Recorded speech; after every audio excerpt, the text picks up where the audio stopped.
ये दुनिया बड़ी ही रहस्यमय है। इसके गहराई में कई रहस्य छिपे हुए हैं जिन्हें आज तक कोई खोज नहीं पाया है। एक ऐसे ही जीव का रहस्य है जिसके बारे में सिर्फ किस्से कहानियों में सुनने को मिलता है। इस जीव ने जापान में आतंक मचा कर रखा था, लेकिन आज तक इसके बारे में पता नहीं चल पाया है।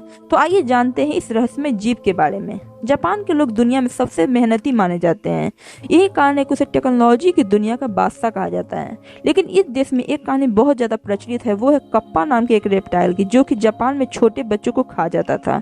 रेप्टाइल वे जीव होते हैं जो पानी और जमीन दोनों पर रह सकते हैं। जापान के कई किस्से और कहानियों में इस प्राणी का जिक्र मिलता है। जापान की एक कहानी के अनुसार कप्पा नदियों और तालाबों के पास रहने वाला एक हरे रंग का जीव है जो बहुत ही खतरनाक है और लोगों पर हमला कर उन्हें नुकसान पहुंचा सकता है।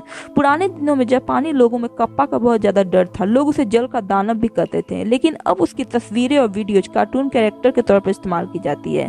कप्पा जापानी कहानियों में एक ऐसा जीव है जो एक 10 साल के लड़के जितने आकार का दिखता है, लेकिन इसका शरीर इंसानों से अलग एक रेप्टाइल की तरह है। इसकी चोंच किसी पक्षी की, पीठ कछुए की, हाथ और पैर मगरमच्छ की और सर के बालों का आकार टोपी की तरह होता है। इसका रंग हरा होता है, जो ज्यादातर नदियों और तालाबों के पास पाया जाता है और वहां आने वाले बच्चों को मार देता है। ये एक ऐसा जीव है जो पानी और जमीन दोनों जगह पर जिंदा रह सकता है और इसे खीरा और इंसानी बच्चे खाना पसंद है। पुराने समय में कप्पा नाम के राक्षस का जापान में बहुत ज्यादा खौफ था। वहां के लोगों के अनुसार वो छोटे बच्चों को बड़ी क्रूरता से मारकर खा जाता था और नदी में छुप जाता था। कहानी के अनुसार वो कई बार तालाब में नहाने वाली महिलाओं के कपड़े चुरा लेता था और उन्हें बड़ी बेरहमी से उनकी हत्या कर देता था। कई कहानियों में उसके द्वारा महिलाओं का गर्भाशय निकालने का जिक्र भी मिलता है। जापान में आज भी कई इलाकों में इसका डर देखा जाता है। वैज्ञानिकों का इस मामले पर कहना है कि अब तक कई अवशेष और हड्डियों की खोज की गई है जो इस प्राणी से मेल खाती है, परंतु ये इस प्राणी के अस्तित्व की पुष्टि करने के लिए काफी नहीं है।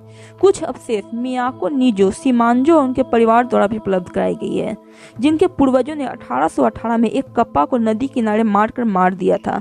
जब उस नदी के किनारे से जीवाश्मों को खोदा गया तो उससे 3 इंच गोलाई के हाथ, 5 इंच गोलाई के पैर मिले, लेकिन यह जीवाश्म भी उस जीव की पुष्टि करने के लिए पर्याप्त नहीं है। फिलहाल पिछले 40 वर्षों से इसे किसी द्वारा नहीं देखा गया है। जहां कुछ लोग इसे राक्षस मानते हैं, वहीं शिंतो धर्म के लोग इस जानवर को सुइजिन यानी जल का देवता मानते हैं, क्योंकि यह बहुत ही तेज है और इसके अंदर छिपने की अलौकिक शक्तियां हैं।